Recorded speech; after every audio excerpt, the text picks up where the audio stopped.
Finally U turn creation family మొత్తం it's me Laya Vinay ఇంటికి అయితే వచ్చేసిరు. సో చూడండి మొత్తం ఫ్యామిలీ అయితే వచ్చేసి ఎట్లా అనిపిస్తుంది బ్రో చెప్పండి. ఎందుకు వీడియో పెట్టినందుక 9 అంతస్తులు ఎక్కించినందుక అంకుల్ 9 అంతస్తులు ఎక్కించినందుకట గుర్తుండిపోతా మొత్తం. బ్రో చెప్పు బ్రో ఎట్లా అనిపిస్తుంది? చాలా హ్యాపీగా ఉంది. ఆ పిల్ల ఇన్వైట్ చేసినందుకు చాలా హ్యాపీగా ఉంది. వచ్చినందుకు రిసీవింగ్ కూడా చాలా బాగుంది. ఒక ఫ్యామిలీ ఇప్పటి నుంచి మేము అందరము అండ్ ఇలానే మంచి మంచి కంటెంట్ తో మేము ముందుకు వస్తాం. చాలా హ్యాపీగా ఉంది. మీరు మీరు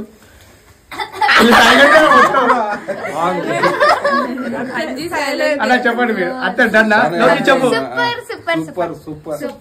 సో ఇదన్నమాట ఫైనల్లీ మాట్లాడి నాకు గొంతుపోయింది.